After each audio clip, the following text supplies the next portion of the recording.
లావుగా ఉండి US visa reject అయితే ఎలా అనిపిస్తుంది? డయాబెటిస్, హార్ట్ రిలేటెడ్ ఇష్యూస్‌తో వీసా రాకపోతే ఎలా అనిపిస్తుంది? వినడానికే కష్టంగా ఉంది కదా! అసలే యూఎస్ వీసాకు బోలెడన్ని రిస్ట్రిక్షన్స్ వచ్చేసాయి. ఇప్పుడు దానికి అడిషనల్‌గా ఈ కొత్త రూల్స్ అన్నమాట.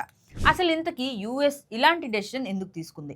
అమెరికా వీసా అధికారులు ఇప్పుడు క్రోనిక్ హెల్త్ ఇష్యూస్ ఉన్న వారిని పబ్లిక్ ఛార్జ్ కింద కన్సిడర్ చేస్తున్నారు. అంటే వారు అమెరికాలో ఉంటున్నప్పుడు మెడికల్ సపోర్ట్ కోసం ప్రభుత్వం మీద డిపెండ్ అయ్యే ఛాన్స్ ఉంటుంది కదా!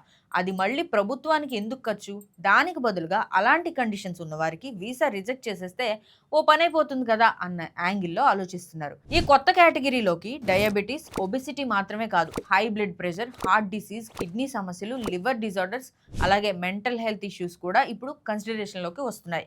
ఈ సమస్యలు కంట్రోల్‌లో లేని స్థితిలో ఉంటే వీసా రిజెక్ట్ అయ్యే అవకాశం ఉంది. ఇది భయపెట్టే వార్తలా కనిపించినా నిజానికి ఇదొక వార్నింగ్ లాంటిది. ఆరోగ్యాన్ని నిర్లక్ష్యం చేయొద్దని గుర్తు చేస్తుంది. కాసేపు అమెరికా వీసా సంగతి పక్కన పెట్టండి. మీకోసమైనా ఆరోగ్యంగా ఉండాలి కదా! ఇలాంటి కండిషన్స్‌తో హాస్పిటల్స్ చుట్టూ తిరుగుతూ ఉంటే నరకమే కదా!